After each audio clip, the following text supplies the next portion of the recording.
Hello, good morning, good afternoon, good evening, everybody, wherever you are in the world. How are we all this morning, this evening, this afternoon?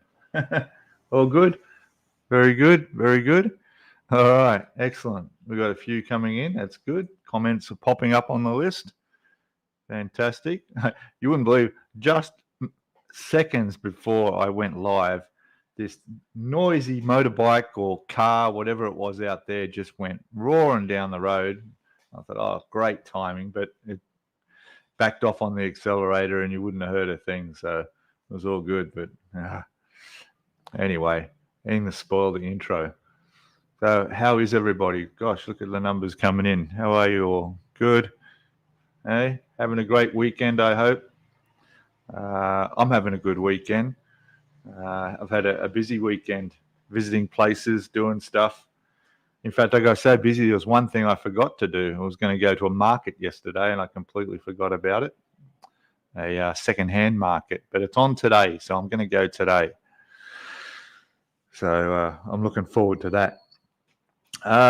Let me see who we got. Let me go down the chat first. Obviously, I was in first, saying hello to everybody and letting you know that once I've done the intros, I'll post a link in the chat where if anybody wants to come on with their camera, you're welcome to. Yeah, we'll do that. We'll see who we get on today. Wayne Saunders is there. Hello. G'day to you. Stephen Haynes is in there early on time. Wow, look at that. Not many people to say hello to it when you get in first. So welcome, Wade. Welcome. Mr. Paul Price is in. Look at that. 2 minutes before we went live. How are you, mate? How's Sydney? Not so cold, I think. I think it's warming up a little bit more than it has been. Let's have a quick... I'll whack the temperatures across the bottom. And there we go. So it's clear and 12 degrees in Sydney at the moment. So that's not, well, it's not, it's not great. Not down in single digits, is it? So who else we got in here? Toboldigo Model Works, Mr. James, how are you, mate? Who just put a video out a short time ago. I'm sure I got a notification when I was asleep. Thank you for that. Hobby Time is there. Hello, Hobby Time. Charlie there. Charlie Greach is there. Hello, mate. Welcome. Oh, gosh. We're going down the list. Jeff's there. Mr. Jeff. There he is. Jeff Donahue. Working on his MiniArt magic. Trucks. Good on you, mate. It's looking good. Skullfish is there. Hello, mate. Welcome. Everybody's saying hello. We'll go down the list quick. I'm going to catch up quick. Hans is there. Hello, mate. Long time since I've seen you there. How are you? Good? Very good. Who else we got? Trip on Two Wheels is there. Hello, mate. Morning to you. Sending me some video about gonorrhea. What's that about? Hey? Something from look like the 50s. A nurse telling a girl she has gonorrhea. You're a strange man. You're a strange man. Okay. Jeff saying it's 38 degrees there. Oh, nice hot day there. Very nice. That's good. We got Chiang Mai here. It's 26 degrees right now, and it's raining. We haven't had rain for a couple of days, so it's been pretty good. There was a storm come over yesterday afternoon, but it completely missed where I am. Sort of circled around. I even heard the thunder. But I've had a couple of good days getting out on the motorbike and seeing some stuff within the outskirts of the province and that. So it's been really good weather. But the rain's back, at least for this morning. I hope it clears up before I go to the market later. I forgot about it yesterday morning. Who else we got? I'm going down the list. I think that's it. Brian Windmill's there. Oh, hello. Long time no see as well. Welcome, mate. How are you? Very good. 20 people watching. That's great. If you're new and if you haven't done so, say hello. Let me know you're in chat. Let me know who you are, where you're from. Andrew Worthington is there. Woolterton. That's a tricky tongue twister of a surname. I know. I'll just stay with Andrew like I have. G'day, mate. Welcome. We're looking good. All right. Yeah. England's 18 degrees and cloudy. So, yeah, not much different to Sydney. What do I see? Winnipeg, if Ron pops in later, he's got a beautiful day out there for his motorbike ride, 25 degrees and sunny. He might pop in shortly. And we've got, where else we got on my list here? Chicago, of course, 24 degrees and raining. So somebody won't be going out on their bike ride if it's raining, or they might still. They push bike. Depends how keen they are. He's not in chat yet, but I'm sure he will be. All right. Excellent. Excellent. Now let me find this link. Where are we? We've got to look up into settings. No, we don't. We want to look in invite. Copy. There we go. That's done. Invite guests to the studio. All right. And I'll just drop that down there into the chat. Paste. And what I'll do is I should pin it to the top, but we'll see how we go later. All right. There it is. There it is. If you got a camera and you got a pretty face, jump on board. Even if you haven't, it's okay. We understand. Hello, Steve T. Good morning or good evening to you. Oh, my first coffee in the morning. Beautiful. I need that. Oh, someone's taken the plunge. Someone's taken the plunge, and who's coming on? Can we guess who's coming in live beside me here? Who's it going to be? Who's it going to be? That's the big question. All right, let's bring him in. Good morning, Peter. Hello, mate. How are you? I'm not too bad. Very good, very good. Keeping warm there in the shed? Yeah, it's a comfortable 20 degrees at the moment. Okay, 20 degrees. It's not too bad. It's not too bad. And what's that? 5, 6, 7 o'clock, is it, in the morning? Oh. Yeah, 7:10. Yeah, fantastic. There he is. All right, very good. Yeah, I'm wondering where the loud American is. He hasn't showed up in chat yet. He's unusual for Jim.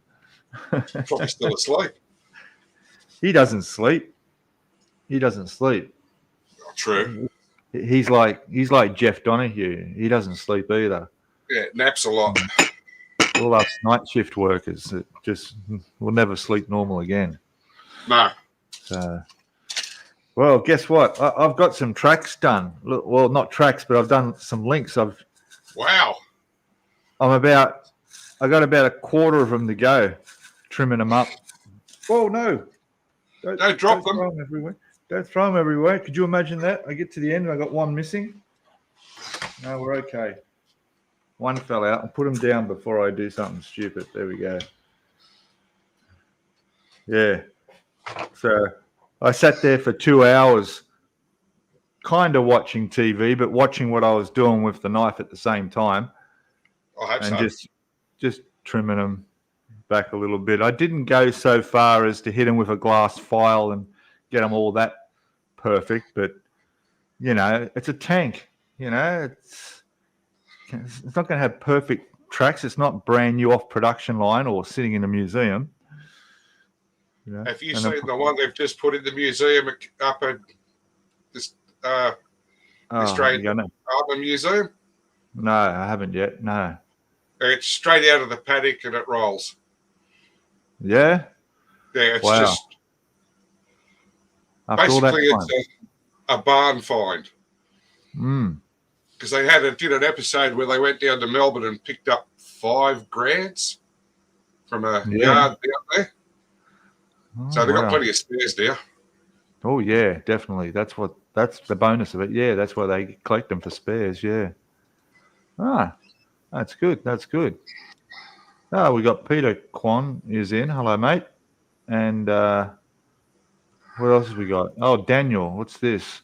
What was the skinny about the Yamato from last week? I had to respond to an alarm call and missed it. Oh, that's yeah. So I'm selling my Yamato that I built, the 1/200 gallery models or Trumpeter Yamato, because the person I gave it away to, who's a friend of the family, who was happy to take it and babysit it and look after it, is going to be moving house next year and downsizing, and they just don't have the space for it. So he said he'll give it back, and I said, well, I can't take it back because I'm no longer in Sydney. I'm overseas, so I can't take it back.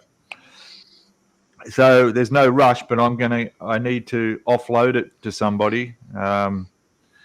So I'm going to, I put the word out last weekend to anyone that there's no rush for it or anything. You got the whole year to go, but yeah, he lives on the North Shore. I'm not sure, up near Monavale, one of the beach suburbs up there, I think. And he's got the whole Yamato of mine that I built there. So, I'm not putting a price on it because, like I said it last week, the video is still today the most watched video on my channel. I average about 1,000 views every week constantly of the part 1 of that build. And the last video of that build is also up there with about 700-800 views every week. And it's earning me income from the advertising that goes with that on YouTube. So that model has covered, it's almost paid for itself. The cost of buying it, of course, I didn't have to pay for the paints for it, but all the aftermarket and everything, it's all covered. So I'm not asking for any huge amount, just a donation that will go towards the channel and, whatever I want to buy here as a kid or something, to work on. But yeah, so word's out. So you guys, anybody, but the problem is it is in Sydney. It can't be mailed because you just can't mail something that big. It's no good to anyone who wants it who's overseas. But if you live in Sydney, survive the trip. No, it wouldn't. It wouldn't, definitely. And it wouldn't. So it has to be picked up. It has to be picked up. But, you got till the end of the year and a bit longer. So if you're around and you're visiting Sydney sometime in the future and you could just arrange to call in there and grab it. But like I say, it's like 5 foot long. So be prepared. Worst case, Pete, you could always come here till someone wants to pick it up. That's a good option too. Yeah, that's right. That could work. So anyway, but there you go. That's what happened. Jim's come into chat. How are you, mate? Can I put in a flat envelope? I could do that, yes, but you're going to have to rebuild it and repair it. Put the Arizona in a solid wooden box and it didn't survive 8 hours. That's right. I mentioned that too. Yeah. So, in a wooden box, couriered up to Bilge up there, and it was thumped around, put upside down, every sticker and warning ignored on it. Yeah. Unfortunately, postage is not an option. Yeah. Who else we got? Shipping would be horrendous, says Daniel. Absolutely. Yeah, it wouldn't work. G'day to Jim. He is there. I knew he'd be there somewhere. There's a link in chat if you want to join us, mate. What else we got? I'm going down the chat quickly. No one missed any. Plastic Monkey. Paul's there. Hello, mate. Hello. Welcome, mate. Welcome. So, and Dominic's there. The big Dom. How are you, mate? I was thinking about you, Dominic. I don't know why, totally unrelated reason, absolutely, but just the Dom part of your name. There's this great YouTube channel that has interviews of notorious criminals over the years. And people, murderers, terrorists. It's amazing thing. I'll have to link it in the description after this. It'll take me a bit of work to find where it was, but they did this interview with this maid guy from the mob. Okay, so he wasn't a boss, but he was a maid guy from the New York. I don't know what their name was. This Italian mobsters, mafia, but they were the New York mafia. They were biggest in the country overall, and he was he rose from what they call a soldier up through the ranks, and he talked about everything from when he started as a kid with his father. He hung out with these guys in the Bronx, and then he moved up into Massachusetts and started to run business up there, and he was really successful. And then the mob got note of him, and they asked him to join the mob. It was fantastic how he went through. He's a hitman. So basically, he was hired as a hitman for the mob.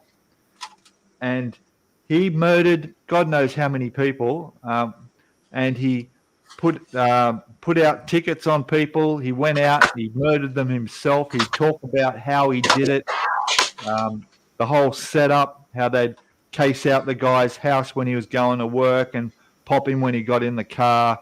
They'd go all this other stuff. The whole drug work. Well, actually, the mafia didn't get involved with drugs in the beginning years, in the 80s and 90s. They mainly stuck with, bribery, gambling, casinos, and that sort of thing. So, but he talked about the whole lot. It was fantastic stuff, and he named names. He named big names, who the big bosses were in New York and how he went to report to them. And then he got promoted and he got made. So he got celebrated up and moved into the next position. He became the number one in his area. And then he started dealing in marijuana and doing that on the side without them knowing, because the mafia would kill you for that. They didn't want any of their people involved with drugs, in the drugs thing. That came later in the 2000 and 2004, 5, up to 2010. And not that long ago. And this guy's talking about everything, And then he served time. He did prison for a bit, but the judges were all on their payroll. They bribed their way out of everything. They had the best lawyers. Just fascinating interview. He talks and talks. And it goes for an hour and a half, this interview, with just him in particular. And it was like, wow, you're brave just speaking up about all this shit right now, And he talks about he spent about 17 years he did in prison. But when he got out, the mob had changed now. They were all high-tech, digital. People had mobile phones, and it was all different now. And the drugs had taken over, and and now they're into more protection money and stuff. They got involved in restaurants. Restaurants and casinos were huge because they bought the cleaning companies that clean these places. They bought the garbage disposal companies that collected the garbage. They got all in on the other side of all the businesses too. It's amazing. So good stuff it was, yeah. And of course there were other interviews there. They did one of the only interviews ever of Charles Manson in prison. That I've watched a bit of that. I haven't watched the rest of that yet, but that is fascinating. And then other people involved with the Secret Service, FBI. Yeah, amazing. I will put the link in the description after the thing. You can go and check it out. There you go. All about modeling? Not at all. All right. But yeah. I'll scale pub chat. Yeah, for sure. I should change the name, shouldn't I? And Jim's saying he's finished the Tiger track links Thursday. Of course, they look great. Excellent, mate. So I'll send these in an envelope to you. Oh, actually, I'll send you these. These are going to be worse.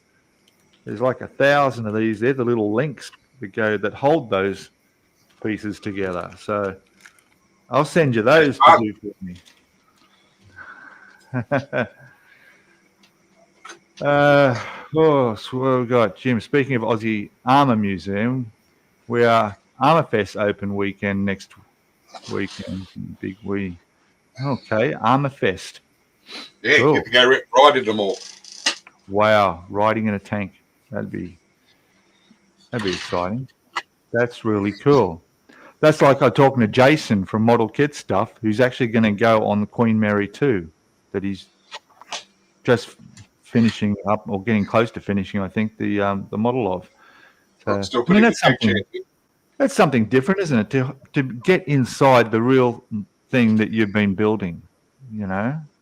I mean, just to walk around and go, oh, I got that right. Oh, I got stuffed up on that part. No, well, that's the wrong color, you know. So,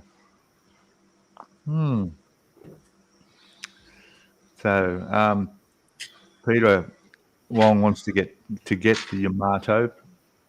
Yeah, for sure, mate. Look, you know, it's just that my friend of the family who's looking after my Yamato, he says, too good to give away. You've got to get something back for it. You can't, you know, he wouldn't let it go unless I sold it for something. I mean, I'm talking like $100. That's all. Just $100 to keep, you know, it'd be all, whatever. Anyway. Oh, what's happening in chat? Have I missed anyone? I got down to Paul. Hello, Paul and Sue, if you're there. We're going down. Dominic's chatting away, saying good evening to everybody. Yeah, see, I told you. Yeah, I know. I told you it wasn't related to you. It's just that the Dom, you know, when you say Dom, I was thinking of you. You know. All right, we got another person coming in. We've got someone else coming in, and let's bring them onto the stage. There he is. It's Jim from Chicago. Hello to all. Jim from 20 kilometers out of Chicago. Right, 45 miles southwest of Chicago. There he is, southwest. On your that's heading towards.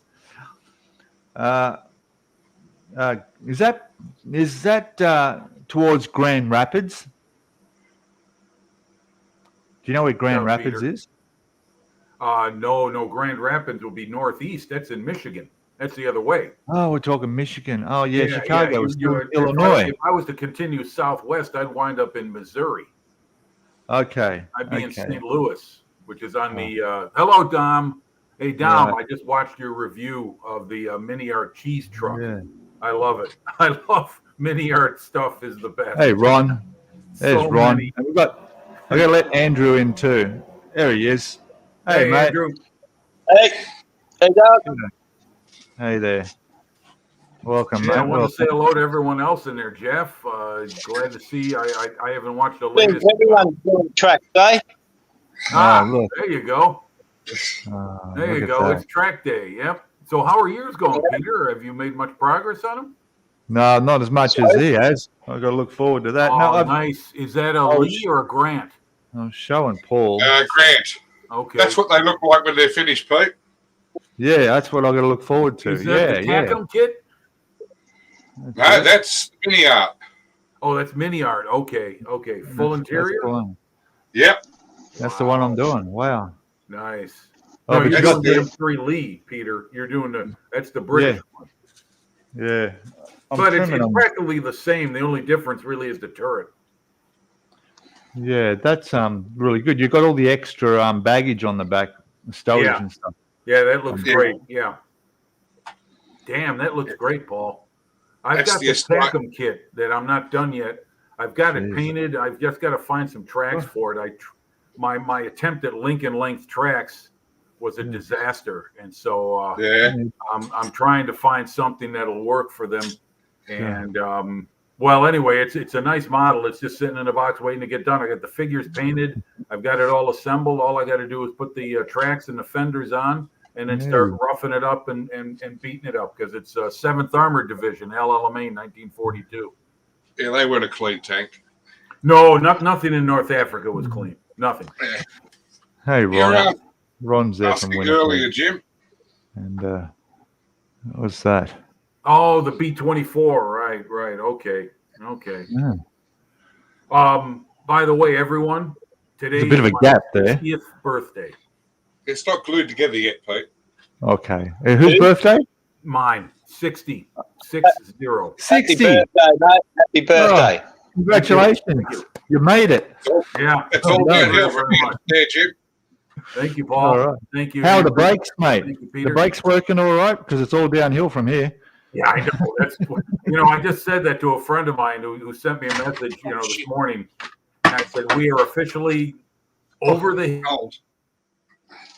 hill. Yeah. So yeah. I'm all right. I'm okay. I've got a lot of friends and things are good. Hey, thank you, Peter. Peter sent in Steve T. Hey, mate. Steve T, all the way from UK. It's 10:30 there. Getting out of late. Thanks for hanging out. It's late in the UK. Yeah. Thank you, Boldly Go. Thank you, Dominique. I had my birthday 60th the other week, and I got drunk and fell over and cracked a bone in my collarbone in the shoulder. Oh, jeez. Well, there's a memorable birthday. Wow. Well, there you go. Are you doing okay? Everything all right?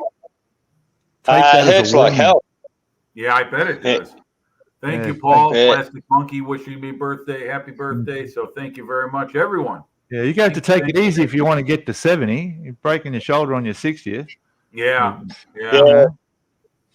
It's a bit hard to use a hobby knife at the moment. Oh yeah. I would imagine so. It's on your right side too. Yeah. Yeah. It's funny, you don't realize how important one body part is until it hurts, and you go to do something like cut a, use a hobby knife or tie your shoe, and you're like, oh my God, I can't do that. So, yeah. Well, Peter, what were you talking about earlier with the mob? What was that? Was that Joseph Valachi? Was that the Valachi papers? Is that what you were speaking of? Oh, all right. I'm gonna have to find. I just got in on the tail end of that. Yeah, I could find out his name. Because that was made into a film. His story was made into a film in the early 70s with Charles Bronson called the Valachi Papers. Yeah, listen, I'm sure there's plenty of film opportunities for these guys. Yeah, definitely. They all have stories. I have no doubt. Yeah. Amazing stories to tell. This guy is still awaiting some court cases to this day. I think. Valachi, then.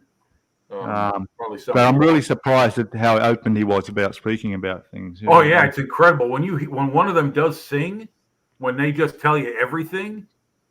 You kind of cynically know it, but when you actually hear it, it's that New York. It's the New York, New Jersey accent with that Italian in it. That when he's speaking, and the language he's using is just full on mob, and mafia. Mm-hmm. He's full on. It's right. He's right there amongst the big. He's pulling in millions and millions, and he's talking about things like they had a deal where you could walk into this house, right? And at any one time, there could be anywhere from $500 to $1 billion in cash in that house, in this safe house they would be using as their bank, to pay out their people that worked for them. That stuff doesn't surprise me when I hear things like that. The money. Yeah, I just wanted to say thanks to Ron. Ron said he just got back from a Revell ride. All right, there it is. Late, but no, better late than never, Ron. You're 77. Good for you. Good for you. That's what it is, man. Age is but a number. It's what you do with yourself that's important. Yeah, that's right. Hell, I was a late starter anyway. I mean, I didn't start figuring life out until I was in my mid-30s. By the time I was 40, I was doing a lot better.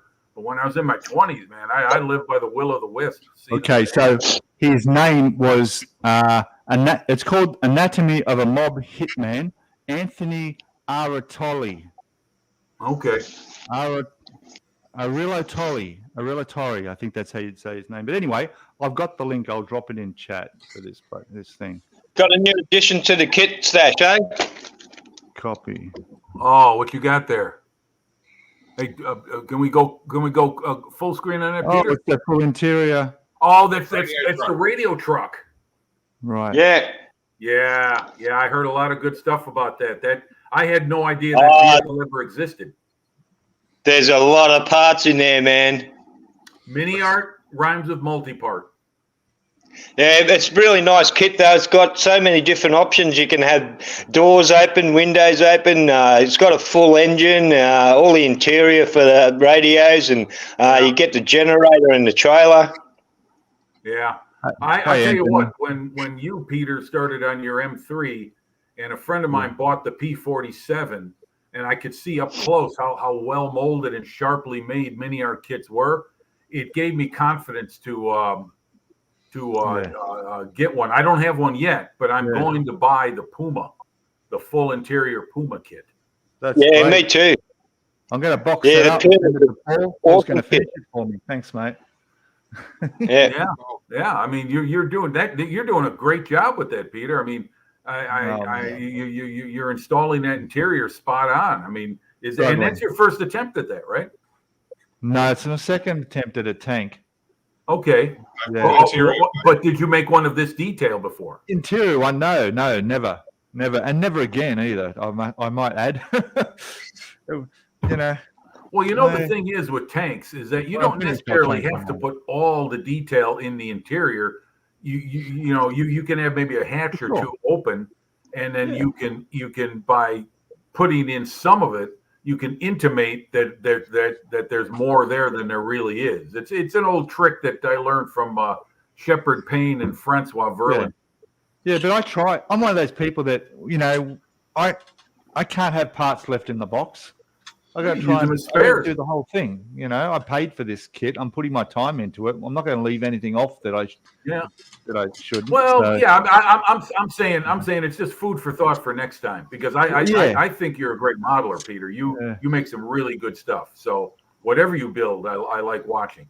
But this tank is coming along very, very well, in my opinion. Look at that. There's Ron, who's just said he's been back on his Revell motorbike. He just got back. 4:30 p.m. here now. He's 77 years old. Isn't that great? You, Ron. Good on you, mate. Yeah. See? Us old timers got to show them younger dudes how to do it. Yeah. It's exactly right, Not that I'm going to get on a motorbike. I'll ride a bicycle, but not something with power between my legs. I just put in a big model order. I got my super money the other day, so I just put in a big model order the other day. I spent $1,500. Whoa! Nice. All right, hey. Yeah, bring it on. That's good. You can't take it with you. Nah. That's great. Yeah, so I bought the MiniArt Puma, so I'm really looking forward to getting that. Oh, you bought one? Okay, yeah. I want to do the scheme on the box. That is so typical German. That crazy ass winter scheme with the stripes. That just looks so cool. And I'd love to do it just as the box art has it, with the engine compartment open and the side panels opened up on the side of the road. Maybe you got a couple of German mechanics trying to figure out how to get it running again. Yeah, that's good. What else is on your list that you spent on? $1,500 is it? Yeah, it's a lot of money. I bought a bit low on Sherman kits, so I bought another half a dozen Sherman kits. I bought two of the new Border M4A1 kits. Right. Oh yeah. Okay. Yeah, I got the Border model train carriage with the 88mm gun on it. Oh nice. What else? I got a couple of Riffield models. I got a Riffield Panzer 4G, a Stug. A Panzer 3E, Panzer 3L with full interior. Gosh. Wow. German Firefly, Rifield's Firefly. I got yeah, I've got that one, the 5C. Yeah. Yeah. Hold on, I'll be right back. That's nice. There's should be a TV box full of stuff turning up in the next week or so. So. I take it you like tanks. There it is. Yep. You like tanks, about obviously. 5 years ago. It's still waiting to get built, but it looks great. When I first bought it, I thought I made a mistake, and then there's an Englishman by the name of Champion Scale Modeling. I don't know if you guys know his channel, but he's heard of that. The young man who's a horticulturist, but he builds great models, and he built this, and he did it step by step, and kind of like you, Peter, doing that full interior. When he built this, it gave me the confidence to believe that, look, this has got a lot of parts, but it can be done. Yeah, I watch Champion quite a bit. Yeah, he's got a lot of good stuff. I mean, he's a Spanish Civil War aficionado too.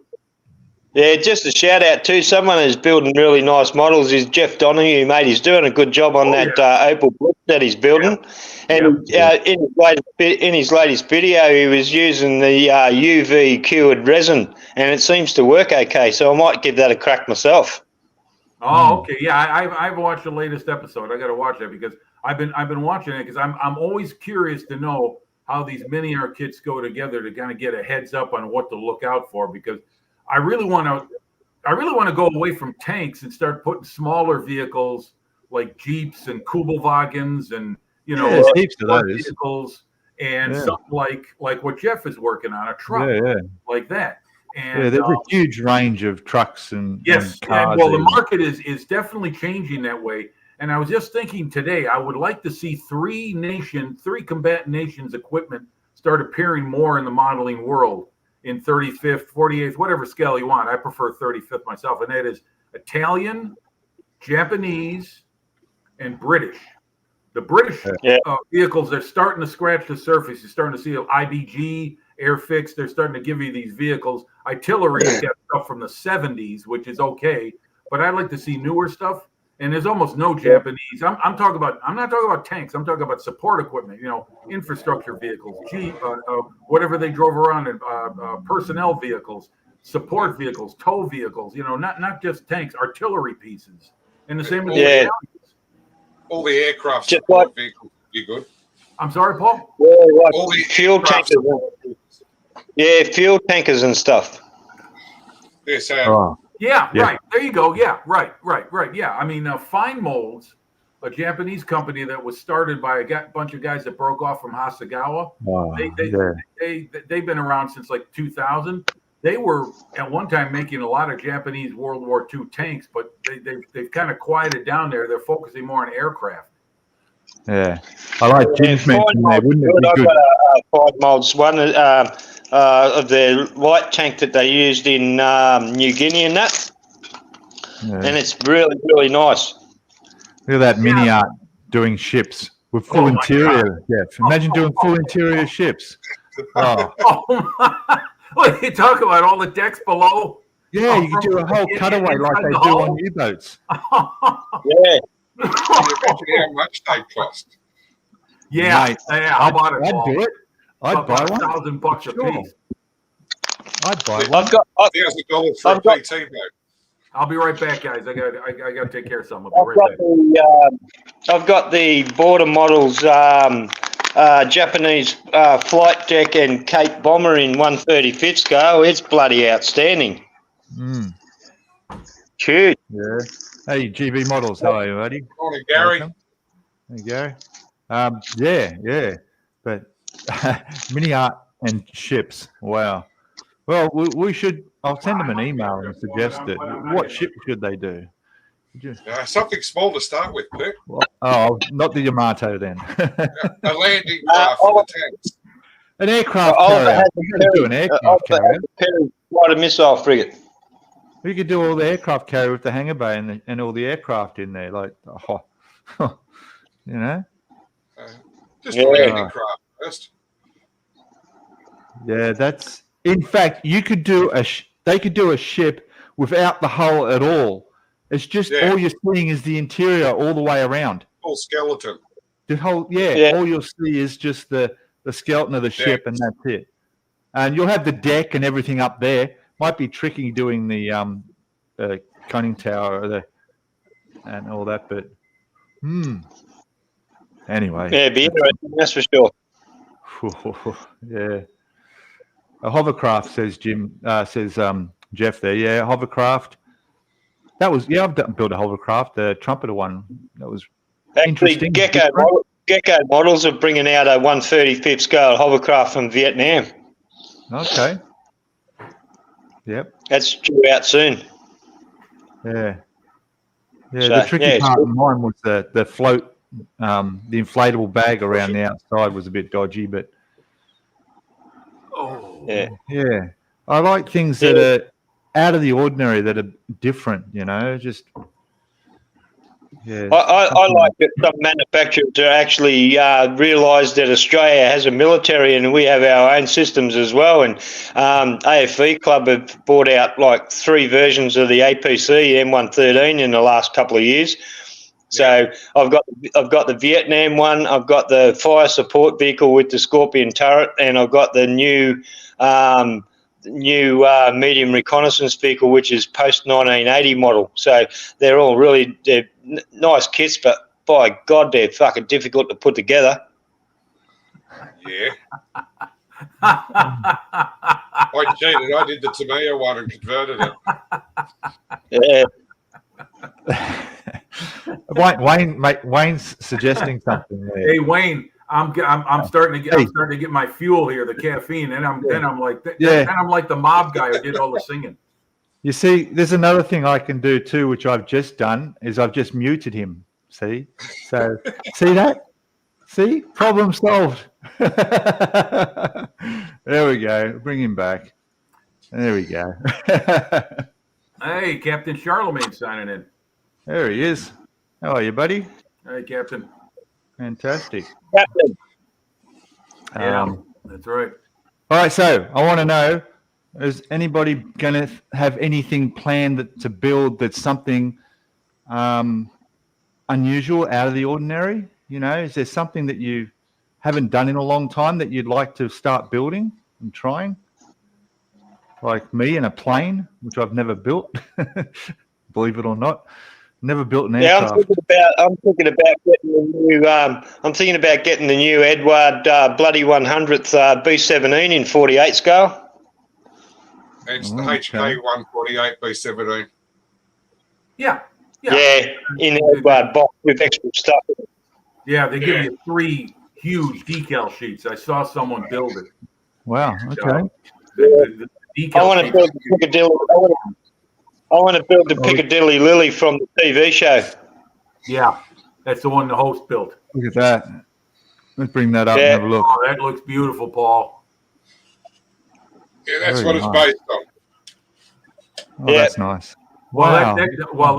that's the G. Wow. The bloody 100th one is the F or the E. F. Can you throw it across the room If that's for 48 us? scale, if that's 48 scale, ain't the size of a 32nd scale. Well, that's the 148 17. Yeah. Imagine the size of the 32nd scale one. Wow. Yeah, look at that. Look at the difference. Yeah. That's the 32nd scale B24. Liberator. Yeah. Yeah, Wow. I've got that in my stash too. I haven't built it yet though. Put a motor in it and fly it. Get it remote control. It's a big airplane. Yeah. Well, even right. bigger than that is the B-29, and Monogram made a 48 scale B-29 back in the late 70s. Has anybody made one since? No. Yeah. That'd be interesting. I mean, with everything going big nowadays, I don't. You guys notice that there is a huge turnaround in the market where 1/16 scale armor and 1/32 scale and 1/24 scale aircraft. I mean, big planes like the Lancaster and the Mosquito and the Liberator. Yeah, I mean, you're not talking about just fighter planes. You're talking about 4-engine bombers, and apparently the numbers must be good enough because they keep bringing more out, right? Yeah.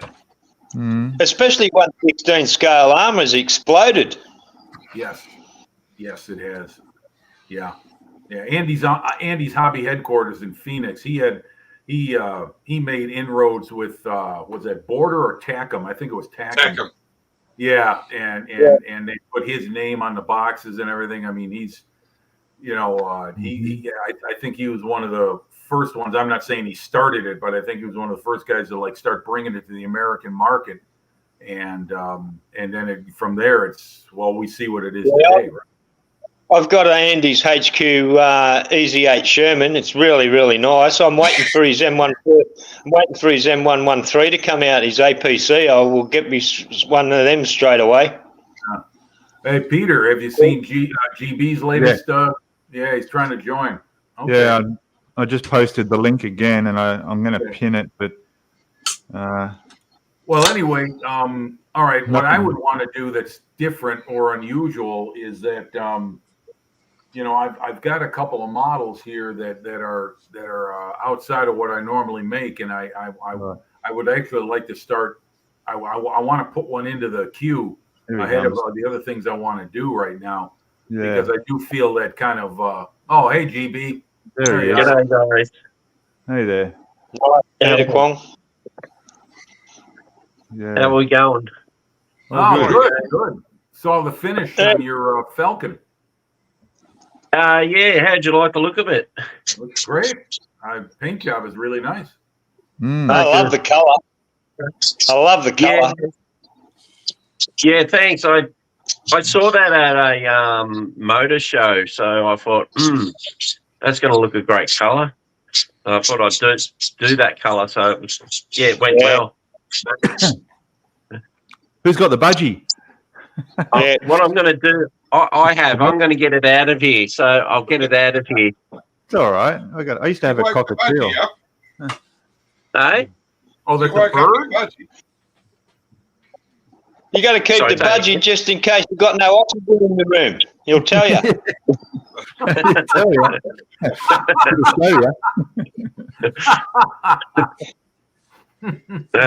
I'll get it out of here. They're friggin' annoying, so I'll be back in a tick, okay? Okay. That's funny. So, Paul, what do you got in mind for like doing something different? What's?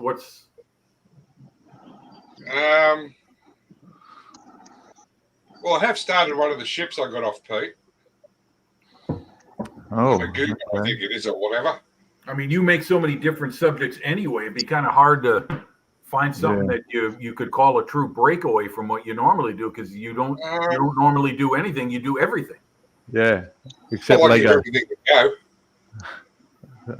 go. Which one are you thinking of starting on? I can't remember what I gave you there. What's it called? I just recently had the 1/200 scale Arleigh Burke and the HS detail set, about $800-900 worth all up. And when I got it home and I looked at the hull doesn't fit in my display case, so I passed it on and sold it to a mate. Oh, you could have bought another display case for it. Yeah. Too big. Yeah, 200. That's huge. Yeah. Well, I got $600 and 4 1/350 of scale ships into the bargain for it, so that's all good. Oh, that's okay. That's good. That's good. That'd be a beautiful. I got the USS Wasp, the USS Iwo Jima, the USS New York, and the British Ark Royal. Right. Well, there you go. You're set up for a lifetime. A couple of ships this year. Yeah, a couple of ships will be coming out in the next 12 months. Very good. Yeah. Oh, right. So I finished that Falcon, so I'm on to another Ford car now, so doing that one, so I'm on a bit of a roll with them. They are due for a clean, Dom. So what one are you building now, GB?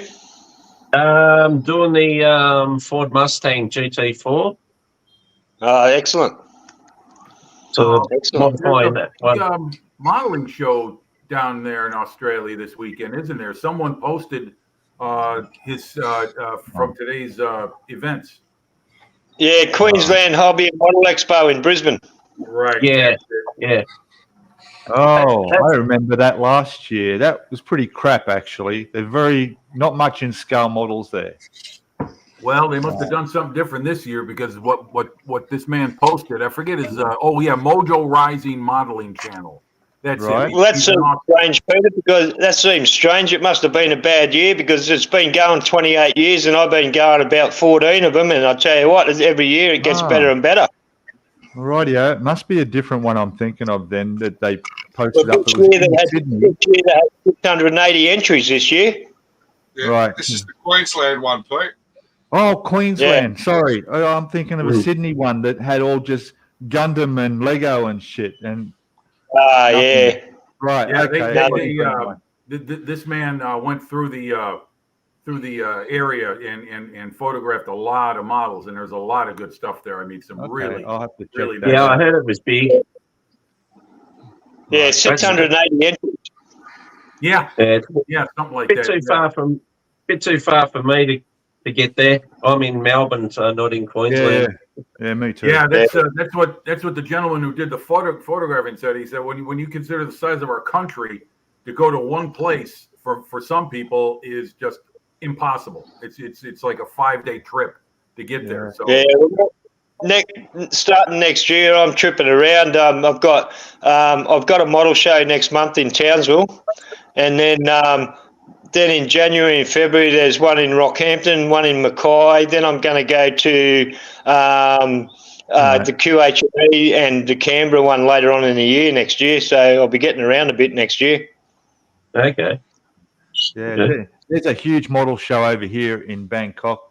There's actually quite a few of them that I wouldn't go to the trouble of making the trip down to one day, because some of the detail and the work they do in the dioramas over here is amazing stuff. The Asians have just got it down pat, eh? They have, haven't they?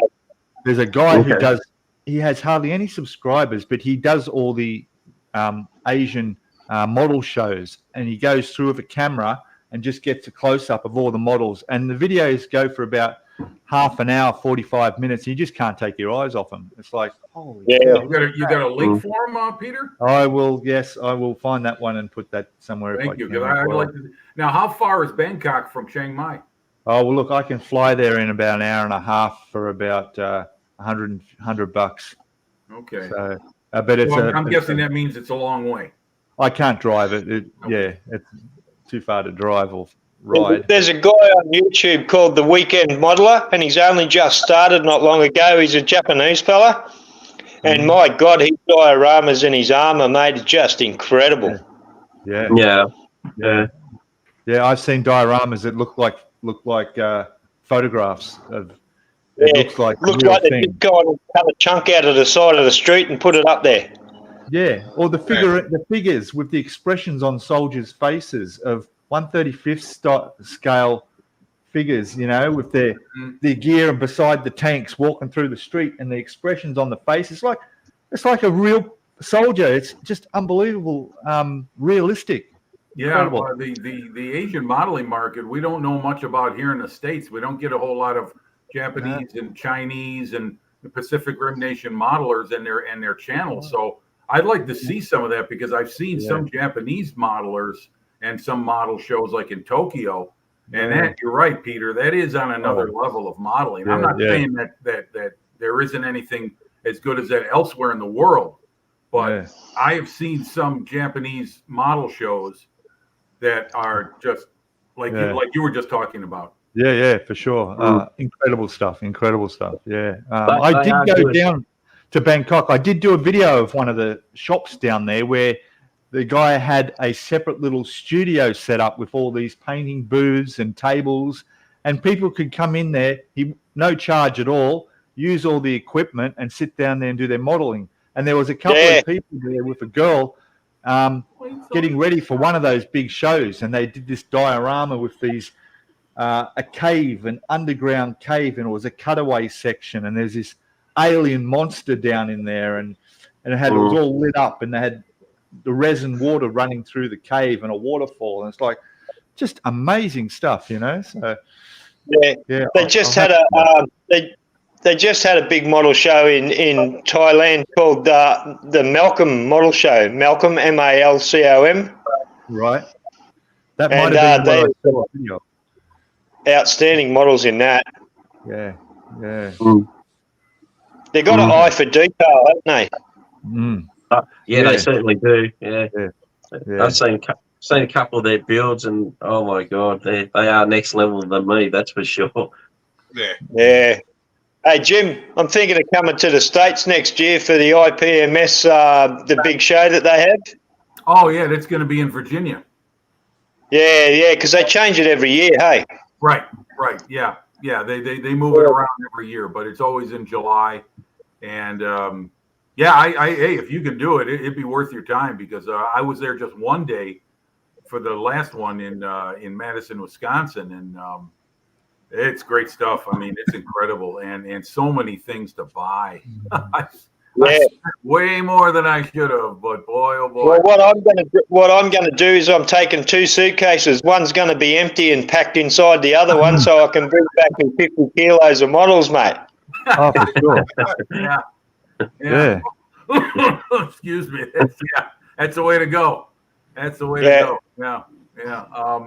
Yeah. It's in Virginia. I'm not sure exactly where. I think it's along the coast. Don't know. I think it's Norfolk, which is right along the coast, right along the Atlantic coast. So I went to this year's because of the proximity. Madison is only about 2 hours away from me. So the year before that, it was in Kansas City or Wichita. Oh my God, I can't remember where it was. But, I've been over that way before. I've been to Norfolk Naval Base before. So yeah, I was going to say that's a big naval base out there in Norfolk. Yeah.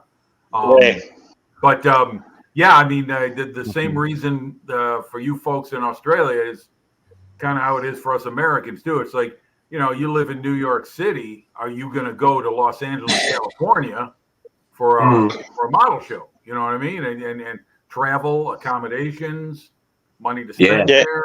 Something up that's going to cost you money. Well, some of these things figure out. Some of these shows are really worth it, but it's really a once in a lifetime experience. You know what I mean? Because of exactly what you said, because of the cost, etc. Yeah. So me and a mate are going over. We were trying to decide whether we're going to go to America or we're going to go to the Netherlands for the big one over there. Oh yeah. But we decided we know America better than we know the Netherlands, so we'll go to America instead. Okay. I'd like to go to that one in the Netherlands. What I want to go to is Telford. Yeah, Telford would be all right. Yeah, I mean, I always wanted to visit the UK. Or the one that they have at the Imperial Tank Museum too is a pretty good one. Yeah. Now there's a place I want to go to, Bovington. Yeah. I just dropped that link down there. Place? Are we talking about the same museum, Andrew? Yeah. Okay. Yeah, Bovington. I would love to go to that one. Hello. Another person. Hello, how are you? Welcome. We've just got a whole new lot of exhibits at the Australian Army Museum too in the last couple of days. They've got a fully restored Cromwell. They got a Vespa that's going to be restored, and they got a M4A5 E1 from Spain. Okay. Yeah, the Vespa. I saw the notification. I haven't watched that one yet. The Grant tank, the man that's doing that work. What's his name? Roy, or I can't remember. The man who's there on 2 months. He's there for 2 months. He's a volunteer. And the work he has done, incredible. Dropped out. Yeah, I just dropped that link in there for the guy doing the model shows in Thailand. All right. Ron built 4 of his own Grants, mate. He's got them down at his farm in Victoria, eh? Okay.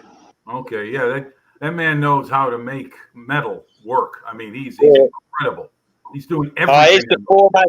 If you want to know anything about a Leo Grant tank, he's the man to ask because he knows everything there is to know. Yeah. Well, you know what I found interesting was that if you notice the suspension on those things, the bogey wheels are of the later war design.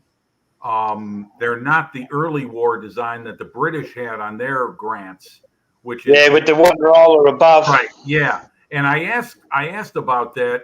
In fact, I think I was asking you, Paul, and Bilge, and the other guys on one of Jason's shows, and those were made from the United States, shipped right to Australia.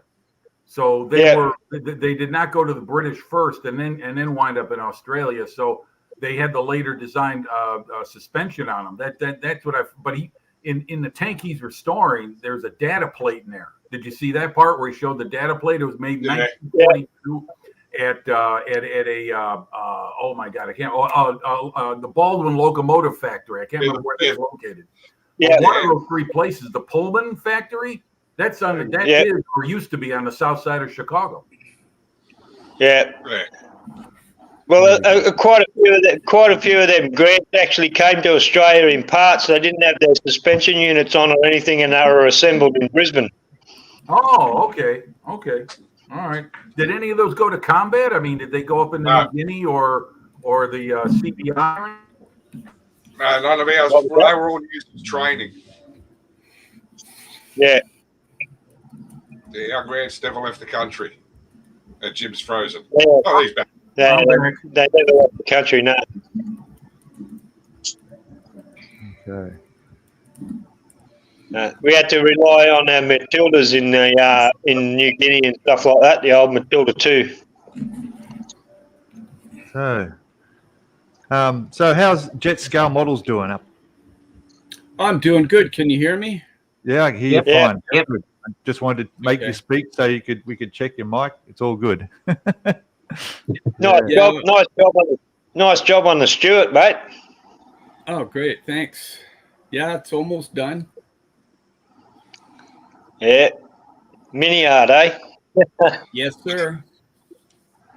MiniArt getting. Yeah, there's certainly the big manufacturing name at the moment. Everyone's right up there with MiniArt. Yeah, I'm working on the SDKFZ 234/2 as well, otherwise known in the popular words as Puma. Yeah. Puma. Yeah. Yeah, I just got that kit myself. Puma. Yeah, I'm working on figuring out how all the wiring goes for the radios. So that's kind of slowing me down a little bit, but wow. That's the good thing about these interior kits to me is that it kind of like if I want to get the most out of it, I have to dig into my references and Google and figure out exactly, like for example on the Stuart, what do I know about American radios that were in Stuart tanks? Zero. But I know a little bit more now after having built the kit because they have the representation of the radio in the kit, and then I want to try and paint it as accurately, or I want to know what it is. So now I know a little bit more about the radio systems that the Americans had. I mean, I've always kind of known about Panzer IVs and Panthers and stuff like that. And but to sort of like venture into the Allied realm is kind of interesting as well. But even with the Puma, there's like some stuff I'm learning, and I don't know. It's a challenge definitely to keep my brain from exploding at times. Yeah. That's the beauty of the hobby. They were always learning about one facet or another. Sorry, mate, I didn't get your name, and it's not displayed there. Andrew. Yes. I'm Jamie. Let me pop that. Jamie, pleased to meet you, mate. Cool. Oh, there we go. You're back. Okay. Yeah, I don't know what happened, guys. Something flipped out, but whatever. Yeah. I just rebooted and came back in. So Jet, you finished the Stuart. What is you going back over to the P-47? No, I'm actually I haven't actually finished the Stuart yet. I still have some weathering to do on it, I guess, and some other things, but it's pretty much there. The P-47 is sort of in the hangar right now. I'm in a good place with it, but I'm doing the Puma right now, as a matter of fact, and I'm editing the second video I want to put up. So, but like I said, I've been working on this radio stuff, and it's kind of like I'm almost there where I understand it. It's like what wires go where and stuff like that. Although it's still kind of confusing. Like I actually wish what I could do if I could afford it is buy another kit and then actually take the radio system separate from gluing them in. Like when you look at an instruction sheet, you kind of just go along and build it the way they want you to, right? But I find that often that can hamstring me sort of like doing things. Like for me, whenever I'm doing any kind of wiring or anything on any kind of a model, I find that if I drill a hole into where the wire is supposed to be attached, it makes my life a lot easier, because if I just super glue wire or whatever onto whatever it's supposed to be attached to, it just breaks off, right? And then breaks off maybe 20 more times.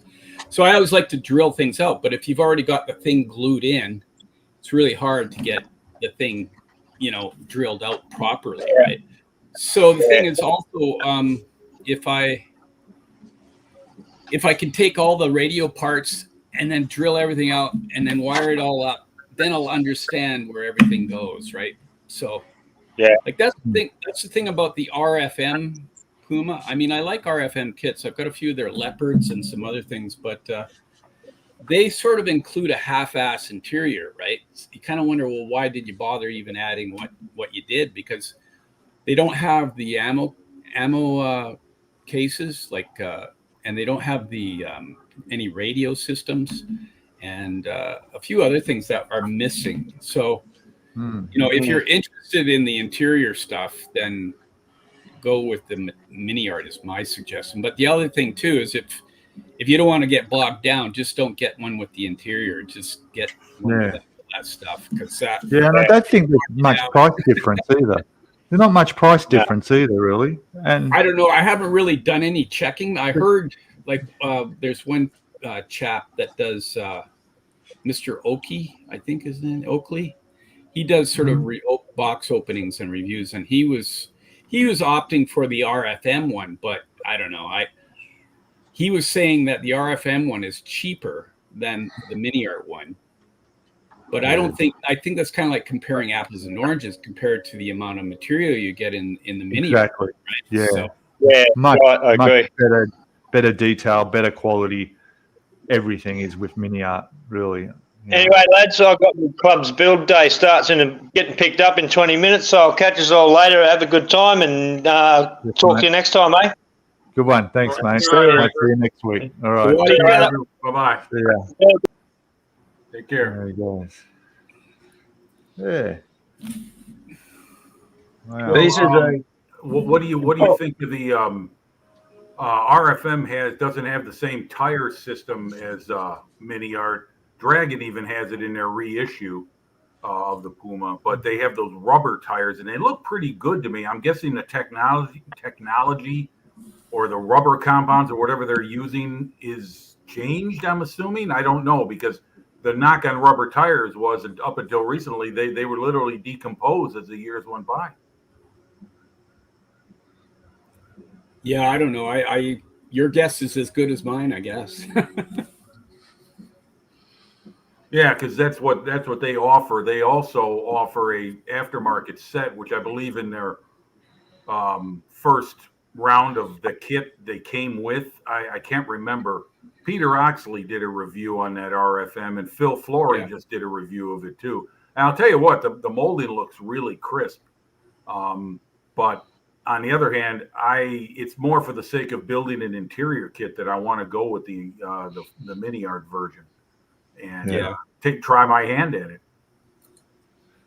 Yeah, well, just don't close it all up at the end, No, I want, like I said, I'd like to reproduce what's on the box art with the engine compartment open. It's on the side of the road, and those access hatches on the side of the hull are open too, because they give you the option for all that stuff. I'd really love to do that. And I saw a nice diorama someone did where they had the actual engine cover off the tank, sitting beside it up against a stump on the side of the forest they were going through, and all the tools were gathered around on the ground. That way, the whole tank engine was viewable that way. Because if you put the tools on there, they sort of cover across a couple of sections of the metal plating, so you can't really display it open unless you had the tools off. So their solution was, well, let's make it look like they're doing work on the engine, and we can have all that rear open, And of course, your turret and everything in the top, you don't need to glue any of that. That just sits in there and it lifts straight off, so you can show all, depending how you display it or who's actually looking at your models, because to be honest, let's be honest out there. How many people have a lot of people come around looking at their models? I have a show here every Saturday at 2 p.m. I sell tickets down at the community center, and I get like maybe 150 people every day. No, nobody. You had me there. I thought, what? Well, I like the use of magnets you employed, Jet, on your on the Stewart. Being able to lift off and put back on this firmly the access. Dom. Big Dom. Yeah. Yeah, I mean, it's for whatever it's worth, I guess. Yeah, I can. If I ever want to look at the engine, there it is. I just got. Well, I would think it's certainly a good option to explore, and I mean, if you can do it as cleanly as you did yours, then yeah, I would do the same thing with a kit with that much detail in it. It'd be a shame to have it all just permanently closed off. Yeah. Yeah, like I saw a friend of mine's video. He did John Alec. John Alec. Yep. He did a border Merkava 2 or something, and apparently there wasn't an opening for viewing all the interior stuff. I mean, if I ever got to look at that kit, I would see if I could just make my own openings, of course, right? And because it seems like, that's a bit of a waste of time to build all that interior, and then you're never going to see it. It's kind of. I mean, I guess you do learn about it in your brain, and it'll be there, but if you want to see it. Oh yeah. I mean, and especially the Merkava, that was not just a tank; it was also a personnel carrier. It had that It's got that access hatch in the back that troops can enter in and out of. And I've seen the interior of one of those, and that's just an amazing vehicle. I really don't go for much post-war armor to build, but if I did, Merkava would be one, and the other one would be the Leopard 1. I like the rounded turret as opposed to the turret on the Leopard 2.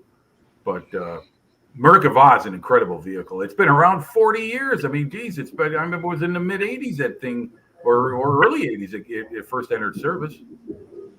Yeah, I guess part of the design philosophy with that was crew protection was high on the list of things, and that's why the transmission and the engine are in the front. Right. And then in the back, that's where you can carry personnel or whatever. Yeah. And I saw a Merkava in the Merkava 1 at Munster in Germany. They have a museum around in Westfalen. I've seen people photograph that museum. I would love to go there. Yeah, I've been there a few times, and it's pretty cool. I mean, the like, that's the one thing about building a Merkava. Like, when you look at the one that's at Munster, the non-slip material on the exterior is pretty grungy. It's like really pretty noticeable. What did they use for that? What was that material? I think it's just sand. Oh, really? Okay. That's I think somewhere in, I'm just like, I can't point to any like a instruction manual or whatever where it says that, but I think that's sort of like what I remember reading somewhere, that it's just sand and then they mix it with paint or something. Okay. Probably. Well, they certainly got plenty of sand out there. That's that's for sure. So. Economical solution. I'm gonna have to go, guys. I'm gonna have to head off. Okay, Paul. Hey, mate. All right, I'll see you later. You guys are starting up at. You guys are starting up at 6 o'clock your time. It's 6 o'clock tonight. If I'm back home. Yeah, I'm going to dinner tonight with some friends. So if I sign on, I'm going to be kind of foggy from all the food I'm going to eat. It's pizza. So, all righty, Paul. See you later. See you, mate. Yeah. Yeah, but with me, I've got such good review on that XY that I did. I'm just going to keep on rolling with the cars at the moment instead of going back into a World War II plane or something like that. Okay. Yeah, I mean, I like the way you paint. You do great paint work on cars. It's one of the reasons I don't build them because it's just airplanes require a certain level of perfection to make it look like an aircraft, and then you can dirty it up. Tanks, that's right. Yeah, filthy them up. But cars, they got to look just right, and you do a very good job of that. Very clean construction. Yeah, I had a problem with my painting back in Sydney where I lived. My whole apartment was carpeted, and there was just dust everywhere, and it got on everything, and it was a real problem. And I could do motorbikes and do the engine tanks and do my best, but it was impossible to keep dust off things. But here, completely different. I'm tiled floor. I'm 11 stories up in the building.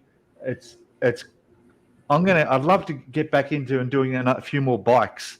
I really enjoy doing the motorbikes. So maybe GP bikes or just all like Harley Davidsons and Indians. Yeah. I haven't done a Harley, I have done a Harley. Yeah, I've done a Harley, but something like just the GPZs, the Hondas, Ninja, something like that. Tamiya models. They've all the detail for the hose work and everything, and the chrome. I love doing all that. But I could do a much better paint job here because there's just no dust, and that's. Didn't you build one recently, Peter? I did. I did do one. What was that? The Honda Monkey. Yeah, that's it. Yeah, because they're very popular over here. They're little bikes. So I made that. So so I did. The last car was the Formula One car. Right. Did you buy that Meng Formula One car, the one they released? I think it was last year, the McLaren, the 1988 McLaren. Yeah, no, I didn't. I saw a review of it. I've got that. I've got that one. Oh, yeah. What do you think of it, GB? It's okay. I think the price though is a problem. I think I paid about $350 for it. Wow. Yeah, it's an expensive kit. It's I think the carbon fiber, although I've been told that the carbon fiber, the thread is too small. It doesn't pop enough. Yeah, okay. But they did say that's what it was like back in 1988 for it. And I brought the it doesn't come with the Marlboro tobacco transfers. Right. Yeah, they've had to change that. Yeah, you got to buy them separate. So they costed me an extra $60 on top of that. What? For a decal? Yeah. $60 for those transfers. Sounds right. Holy moly. Yeah, you're looking at about a $410, $420 kit. Wow. I mean, what do you think of the kit itself? I mean, you haven't built it, have you? I haven't built it as yet. I've only done a sort of like a box review on it. Right. Okay. So what are your thoughts on it when you looked at it in the box? It's good. It's definitely good. That's for sure. It's not a lot of the plastic's very heavy. It's nice and tough. It's not flimsy. Yeah. Okay. What about the part count compared to a Tamiya kit? It's a bit more in the Meg than the Tamiya kit. That's for sure. There's more detail, a lot more engine and all the engine details a bit more. Yep, absolutely. Okay, I thought it was the other way around with the Meng kits. I thought there was a bit less, but okay. No, the reason I ask is because when I think of Formula One models, I don't think of Meng. So I was curious to know what it was like because I know that they have in the past, and they're a very recent company, I believe, right? I mean, around about 15 years maybe. They have done other stuff, but it seems like they've become more and more focused on armor. I mean, if you remember, their very first model, I believe, was a Messerschmitt 410. It was a 48 scale airplane. I think that was their very first kit. But no, it's probably the second Meg model I've gotten. Okay. I know I've got one other one. I don't even know what it is. Got that many in the stash. Okay. But no, it's going to come up a nice model, that's for sure. Yeah. What scale is it again? 112. 112th, right? Run 12th. Yep. Right. Yep. Yeah. That's Tamiya goes between 1/20th and 1/12th, and 1/12's the standard for Formula One cars, I think. Oh, okay, all right, yeah, because you talk car. about doing something a little different. That's something I'd like to do, either 1/20th or 1/12th. I'd like to get one Tamiya kit. It doesn't have to be necessarily a brand new one, but I mean, like that Elf car has always fascinated me with the dual front suspension. Oh yeah, that's the one I did. Yeah. Well, try the motorbike. But yeah, I did the Elf. Where is that? I've done a few GP bikes now, so I think I'm up to about my 15th one or something like that in GP bikes. Okay. Wow. Yeah. Got to refill the. There's a lot of happening this weekend, the races, or a couple of days ago. I'm not too sure. Yeah, and I think some people were wiping out pretty bad. Okay. Oh, right. Is it wet? Is it in the rain? Is it? No. No. I think it was on YouTube where I saw it. It was like I don't know, a recap of the day or something, and they were showing us. Some guy had there was 3 wipeouts or something that had stopped the race or something. Oh, okay. Oh, wow. Okay. My brother-in-law's son races superbikes in Queensland, and they're full on right into it now. They've recently got sponsorship, and he's got this amazing looking Yamaha, just full on.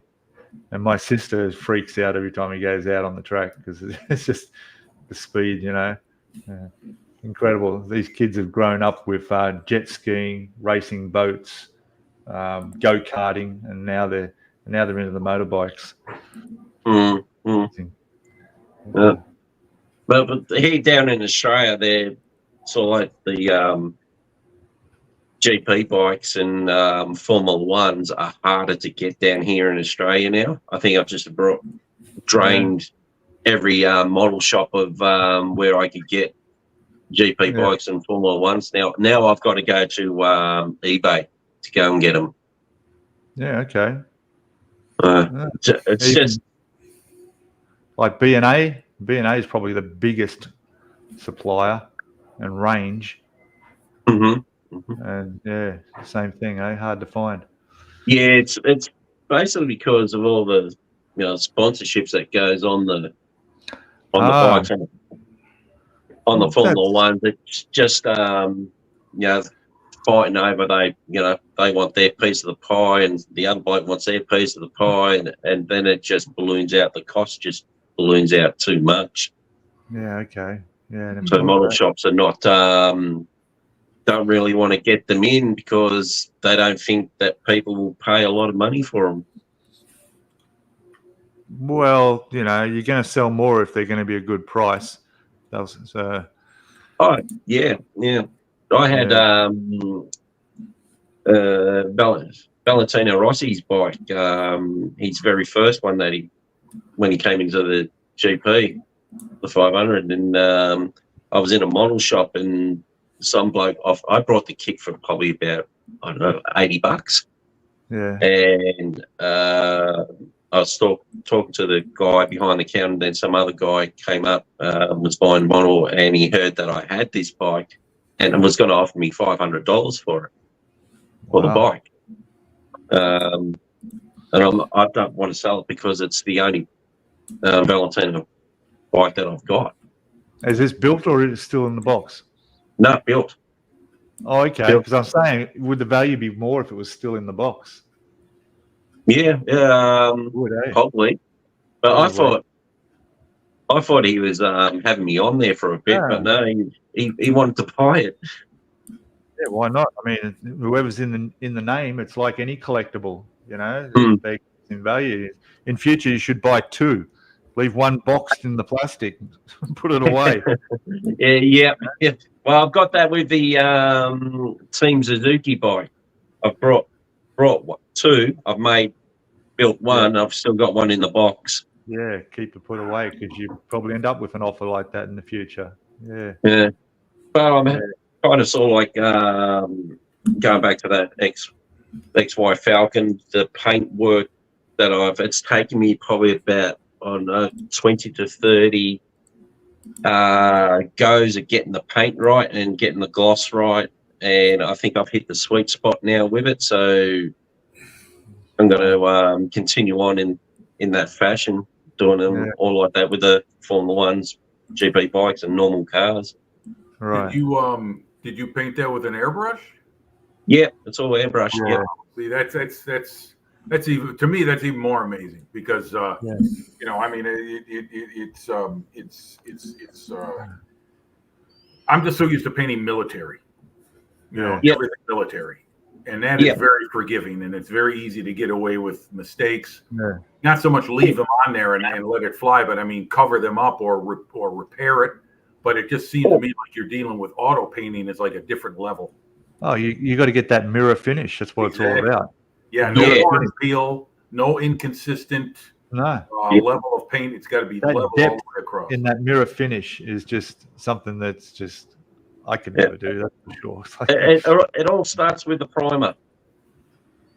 Yeah. Well, like a real car, you know. I mean, exactly like the real. There is a science to it. There really is. Yeah. I mean, sort of like going back to the military, the paint work. You know, sometimes you're if you make a mistake on it or rough it up too much, sometimes it could work in your advantage. It could actually help the model along and present it better. True. Yeah. Oh, for sure. Yeah.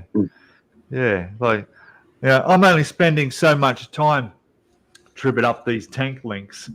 I'll hit it with my knife and get the rough sprue bits off it, but I ain't going to hit it with a microfiber file and get it perfectly smooth because it took me 2 hours to get half of them done.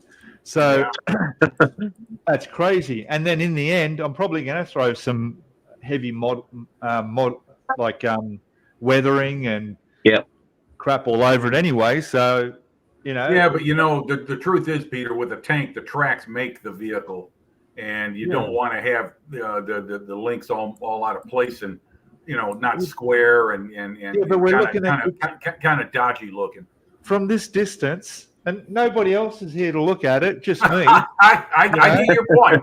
Believe me, I understand. If you see behind me, there's a display cabinet back there on this side. It's all loaded with models, and I'm maxed out for space. And I'll tell you what, you know how many people have seen that cabinet? About 5.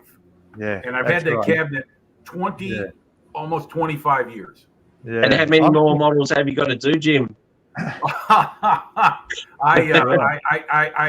am one of the lower number of stash count people. I've got roughly about 150. Okay. We all probably know someone who's got 1,000 or more. You know what I mean? Crazy. I see behind you. I see a wall of kits behind you. Share them around, you know. Don't hog it all to yourself. You know. Do you have a big stash, Jed, or do you just kind of like buy and build? He has a huge one. I said pardon. Oh, okay. That's what she said. Yeah. Yeah, I've got way more than like I'm planning on, you know, within 3 years, like doing what Peter's done and moving to Thailand. And yeah, you can't bring him here, mate. It's like, you know, stress. It's stress. Like I have all these models, and like I started back in the 90s. Like I started building again, and I was buying kits back then, and I still have some of those. And you know, I bought a lot of Dragon stuff when they were coming out with stuff, and I bought a lot of stuff. I work in the film industry, and I wasn't married, and I don't have kids, and there you go. So yeah, I kind of had my brain up my ass. And I was buying all these kits thinking somehow I would have the time to build them. And there's no way I have the time to build them now. And and they actually have become a bit of an albatross around my neck. And even the built ones have become a bit of an albatross around my neck. I hear you, and man. all the $100 plus reference books have become an albatross around my neck. Yeah, because I don't have kids, right? And I just have my my beautiful little Thai wife, and that's it. And so when I go to Thailand, I'm thinking I might just go spend some time at the monastery. No, I don't know. I got to sell all my shit before I go, right? And I got to not all of it. You need some. You got to bring your hobby with you. You still need your hobby here. Well, I can buy stuff in Thailand if I want.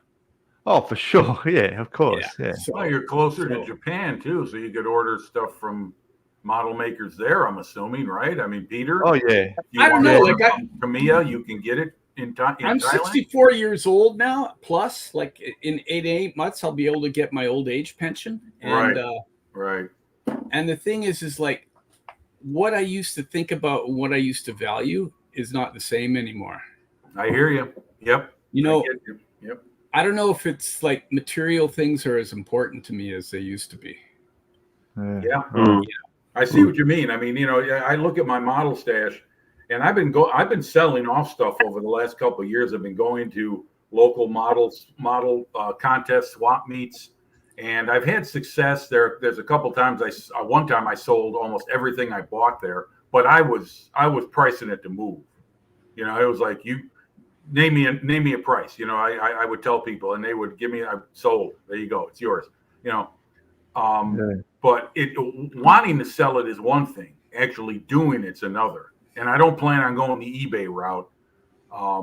It's just too complicated for me. I don't want to do any shipping and handling over the mail. That's also involving paying your taxes on this stuff because the IRS is going to find out about it. You do it at a swap meet where it's cash. It's all yours. You pay your entry fee and your table, or I should say your table fee. But like I said, selling it's not as easy as you think. You have to pay taxes on something that you already bought? I'm sorry? You have to pay taxes on something that you already bought? Well, I'm assuming so. I haven't done the eBay route. That doesn't sound. But you may be right for all I know. I just know this. It's you can go back and forth with people and you can negotiate, or you can say, look, But at the swap meets, isn't it like you're getting like 5 cents to the dollar for your kit? A lot of times, yeah. Depends on how much you want to sell it for. I have made good money on models, and on other ones. I mean, I'm looking at what I've got, and I'm talking. You're talking about buying a lot of older kits back in the '90s and stuff. I've got a lot of those. I mean, I had my period of reckless spending too, about 20 years ago, where I bought all these artillery kits and these early '90s Tamiya armor kits, and and a lot of those I've sold off because if I want to buy that same model by a different manufacturer that's newer, I can do it. I haven't done it yet, but that's the idea. I mean, there was a guy who used to come to these shows in my local area, and we called him the Turk. And he would come up to you and he'd give you a number for all your kits, and he'd take them all off your hand right there if you wanted it. And a couple times guys did. They looked at what they had and they knew that, I can either sell these individually or this guy will give me this much for them. There you go. And then all of a sudden they come home empty-handed, and the wife. I think maybe there might be a little bit of a gene of a hoarder in a lot of us modelers. Oh yeah, no doubt about it. Absolutely correct, sir. I don't have any dead. I don't have any dead cats that I'm going to like encounter, but it's like the reason I bought so many kits because I was trying to hold on to my childhood or something psychologically. That's it. Probably. And I mean, I'm not that guy anymore. I'm. I don't know. No, I understand. Yeah, I really enjoy, like, for me, like, I don't know why I do it. Like, it's a beautiful day out there in Vancouver, British Columbia. Yeah. And I'm sitting inside working on a YouTube video. I mean, I could go to the nude beach, over on the Pacific Ocean here by the university. They got a nude beach? But now I don't even like taking my shirt off in public. So neither do I. My days of the buff body are long gone. See, now I'm having the struggle of, I moved to Thailand. I bring my modeling here. I bring my YouTube channel here, and I do all this. But now I'm encountering all these brand new distractions out there. I've got a whole new world to explore. I've got beautiful Thai people, Thai girls, amazing. The eye candy is incredible, and distractions. And I'm sitting here trimming up tank tracks, thinking, "What the hell am I doing?" Well, I think it has to do with our age a little bit, because when we get older, because I'm sitting here at my desk so much, I'm getting fluid swelling up in my feet. I've got a problem with fluid building up in my feet because I'm not walking around like I should be. And then I've got a new YouTube channel, Discovering Thailand, that I'm creating videos and content. So I'm getting out to. But the Scalemodeling is taking a bit of a back seat for the moment. My videos are getting to now one a fortnight, rather than every week.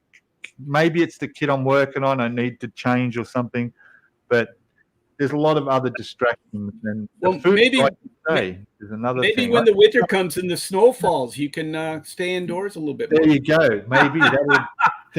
Those cold Thai winters. Yeah. You better save your firewood, Peter. I just bought myself an air fryer. I've never had an air fryer before, and now it's like, wow, a whole new world's opened up, and the eating healthier. Throwing my chicken and pork in an air fryer. Yeah, fantastic. So now that's probably more reason I can stay in and stay modeling.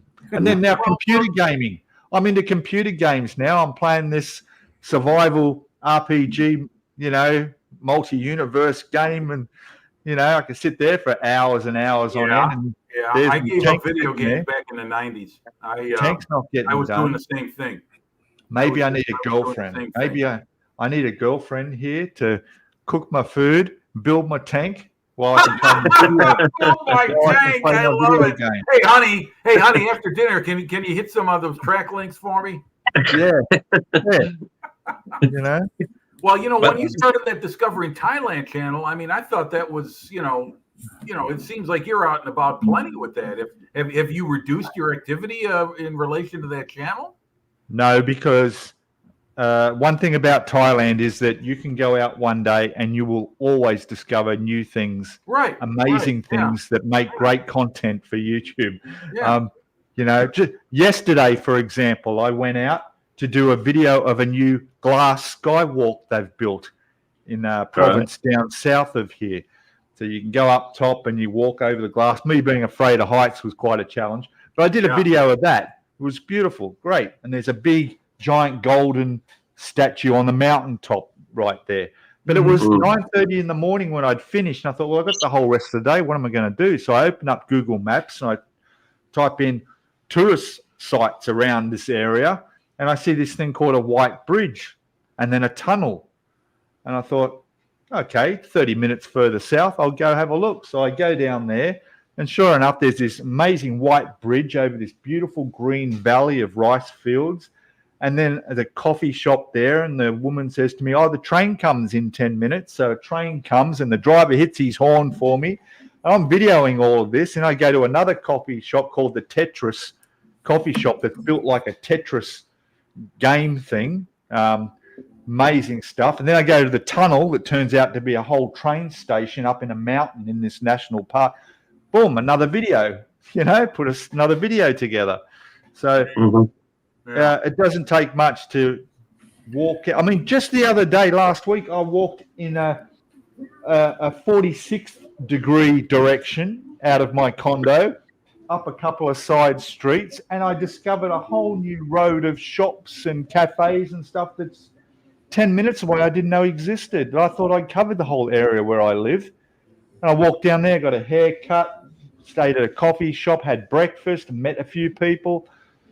Yeah, it's just on and on and on, Or what do I do? Sit here and work on my tank tracks, you know? Well, if you get some balance to it, you dedicate a certain amount of time. Like this morning, I got out and I got my. Oh, Yep, he's frozen. He's frozen. Yeah, frozen, but the reason we can maybe get a word in edgewise now. We can. But for me, the reason why I do the models is because my wife hogs the TV, so I get to watch nothing on TV. I can't sit there and watch TV to 2 to 3 hours like she does. I've always got to have my hands in something. So, me too. Yeah. And so I used to be a cake decorator, so I used to do cakes from home as well. But that takes up a lot of time. And I thought, well, I might as well get back into modelling because hey, I can't have the TV, and I enjoy doing this. Yeah, actually, and being retired is a big thing too. You need to have a hobby. You stop working full time, you got to fill in your time. Yeah, and that's why it's a big thing, you know. Yeah, and plus, like Melbourne here, it's too expensive to go out and explore the outside. I mean, as soon as you step out the door at the house door, it costs you $20 already. That's exactly right. Yeah, I mean, you go out for tea. You have a big breakfast and a coffee at a cafe, and it'll cost you about what, $25 or something. You know? Yeah. I was about to say, like, if we go out for tea, like there's 3 of us, me, my wife, and son. If we go out for tea, it costs us now about $50 per person to have a meal here in Melbourne. It's just too expensive. Yeah, I went out last night. I had a soup. I had pork on rice with a couple of eggs and some vegetables on the side and some ice cold water, and that cost me $2. That was my dinner, $2. Okay. My average meal is $2-3. I can go down this morning, like I will later on, and have a banana honey roti done on about this size on the plate, and that's about $1.20, $1.30. Yeah. Right. Okay. It cost a little. I don't know. Like, what is today? I was like doing a Google search. Yeah. And it was, why do we do anything if it's all been done? By somebody else, though. Yeah, but it's like, why do we do anything? Yeah. Yeah. That's all I said. It's sort of like we trick ourselves into thinking through the process of living that what we're doing makes it sort of like worth it. Yeah, but you know, in the final analysis, it's like it all goes into the bin. Right? Well, it sounds like you've got it sorted. You're going to come here and become a monk.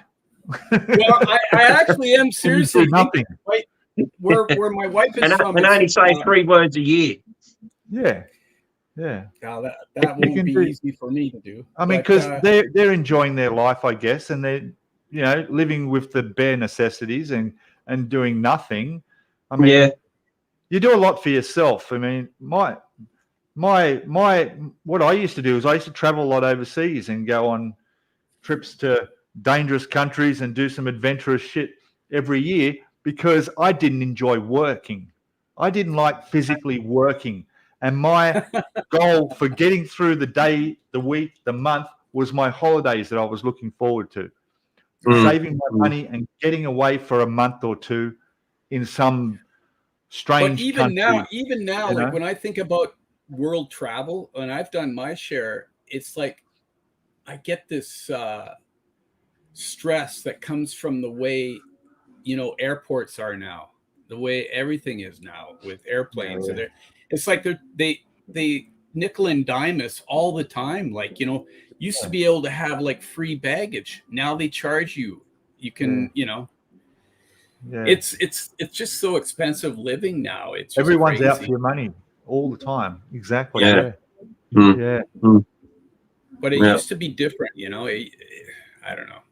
It's a whole nother subject. We'll have to create a channel for that. But I'm gonna have to. Well, I mean, that's the one good thing about having a stash is like I don't have to really buy another kit, so I don't have to spend $100 on a kit that I bought for $45, right? Yeah, that's right.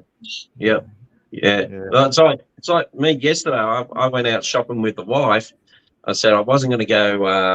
I wasn't going to buy any more models or anything like that because I need to for my YouTube channel. I'm going to need to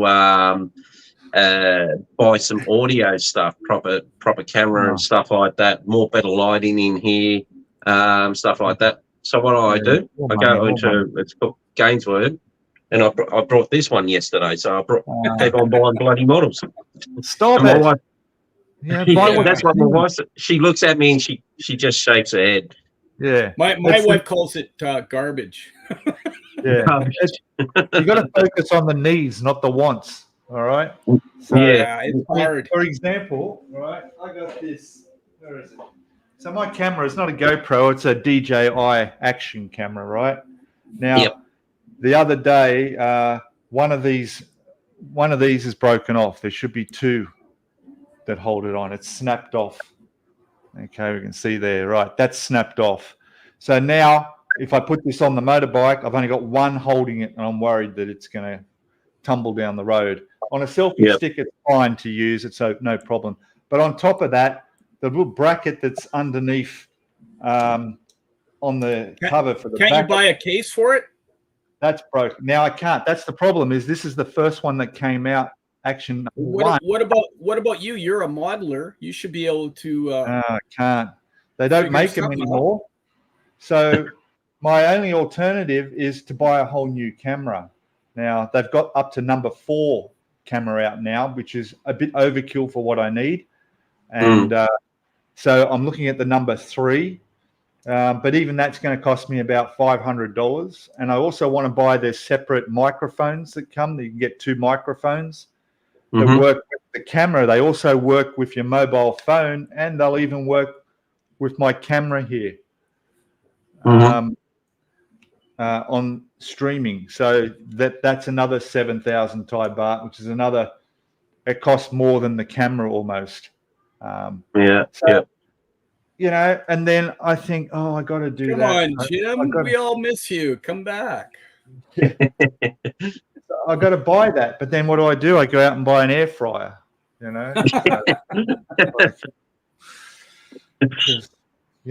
need this fixed. I need to get proper. I need to update this. Better quality video and audio would save me time editing and stuff in the future. But we'll see what happens there. And then just the other day, I noticed that the button on the top, which this whole thing sits in the frame and pops out, right? So when you press down on the button, that'll press the start record, but it was falling off and almost coming off. And I thought, shit. So I got my glue out and I've glued it back, and hopefully that's going to be okay now. So do you have a Lavada account or whatever it's called? Lazada, yes. Yeah, I have Lazada. I used to get stuff all the time from them when I was there. Yeah, I do too. It's like the Thai Amazon. It's Amazon and eBay, all in one. It's really good. And the good thing with it too is you got the option. You don't have to pay until it's delivered if you don't want. Or you can pay. They make it easy. They put a QR code on the screen when you order something. You just go up your phone, scan it, it comes straight out of your bank account, paid, and then it's delivered in 2 days. Right. So tempting. Anyway, we got to finish it up. We're going too long, so yeah. So thanks, guys. Thanks for joining. Yeah, I missed the first half of the show. That's okay because you wouldn't have got a word in. But now Jim's gone. Jim and Andrew's starting to get quite boisterous too lately. He obviously fixed the microphone. It's working quite good. I'm just giving kidding. Giving it a workout. All right. Anyway, well, I'll have to try next time. Yeah, no problem. All right. Yes. All right. We'll have a good one, guys, and we'll do this probably next week. We'll do the same thing again. All right. Okay, later, Bye, everybody. All right. See ya. Yeah. Bye.